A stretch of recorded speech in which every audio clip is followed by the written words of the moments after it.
Now, this is really germane to our understanding of what's going to take place here. And I think it's hard for us in America to really grasp the enormity of what it means to bless your son and your sons before you die. In the Hebrew culture, and even in my Arab culture, this is huge. I'll never forget, it was August 13th, 1994. And I was on my way to all-church prayer. It was a Saturday night. And this was at my church on the mainland that I had attended and was a member and on the board of. And we were on their way there. My dad was in the hospital. He'd been complaining of some back pain, which, come to find out later, turned out to be heart pain and, chest pain and a heart attack. Well, I went in, visited him, and he was talking to me, kind of telling me things that didn't quite make sense to me. And he was talking like he knew he was going to die. Sometimes people, before they die, know they're going to die. And they don't know if that's God's way of maybe, ministering to them in preparation for them. That I know my mom, a week before she died, which was 9 months later after my dad died in 1995, but she told me, she said, Habibi, which is my love in Arabic, I think I'm going to die. I think I'm going to die now. And a week later, she did die.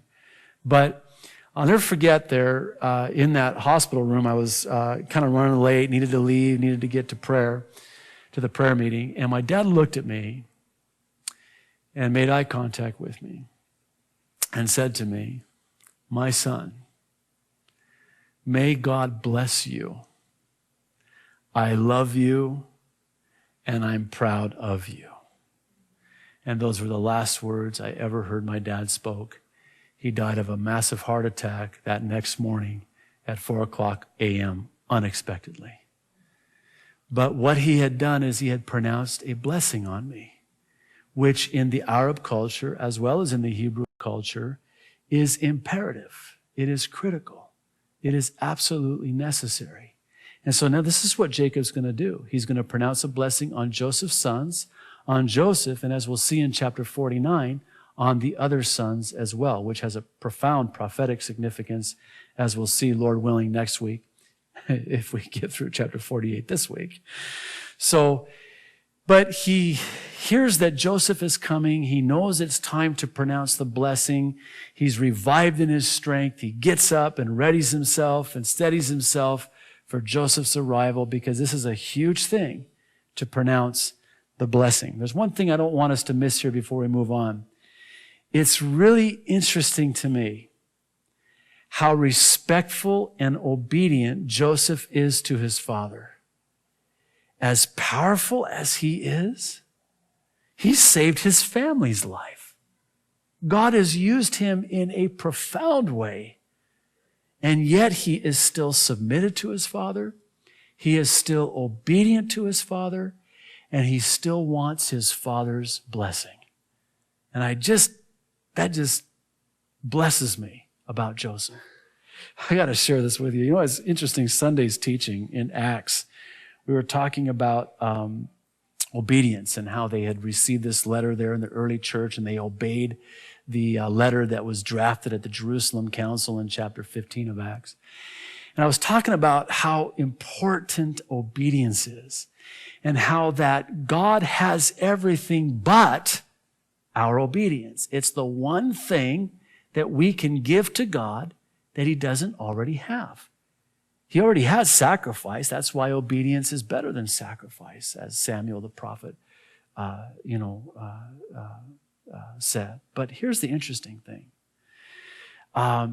Obedience to your father, even in that culture, is extremely important. We live in a day here in America where children are very disobedient to their parents, which is a prophecy, really. Paul, writing to Timothy, said in the last days that children would be disobedient to their parents. And we're seeing that now. That, children don't have respect for elders anymore. They are very disrespectful. But this would have been unheard of in that day, and even in that culture today, the father is respected. And the sons and the daughters, for that matter, are very obedient to the father. You know, on Tuesday, no, this was yesterday. Let me back up. I got to share this with you. This is just interesting to me, and it kind of ties in here. One day I was walking from my home to the office, which is close in proximity, and I was noticing that my son Levi was, playing it on this plumeria tree that we have in our front yard.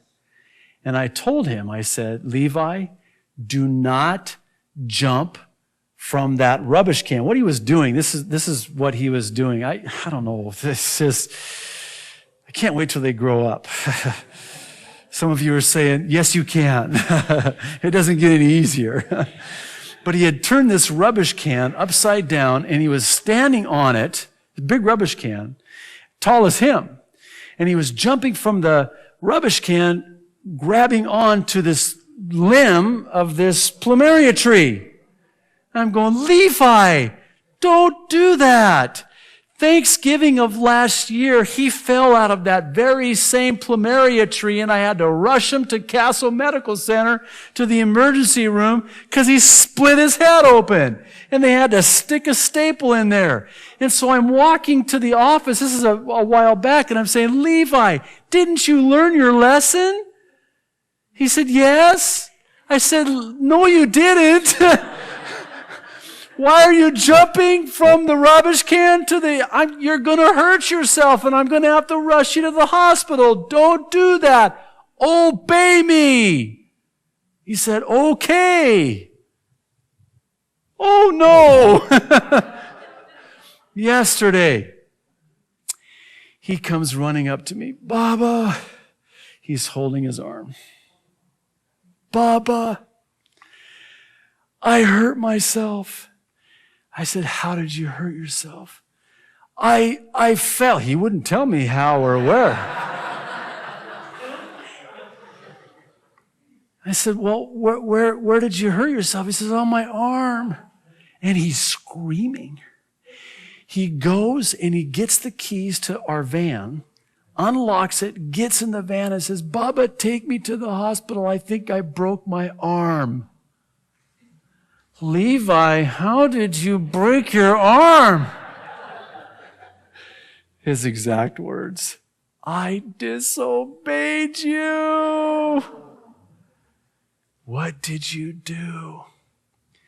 I jumped from the rubbish can to the plumeria tree and missed and fell backwards on my arm, and it really hurts. Please take me to the hospital. So I rush him to Castle Medical Center, where I was just there prior with my other son's broken nose. Hey, listen, I walk into Castle Medical Center. They all know me. JD, how's it? Levi this time? Yes. Come on in. We'll put it on your tab. I have an open tab, you know. Pull him in, and I mean, he is crying, and there is remorse. And he kept telling me, Baba, forgive me. I disobeyed you. I will never disobey you again. You were right.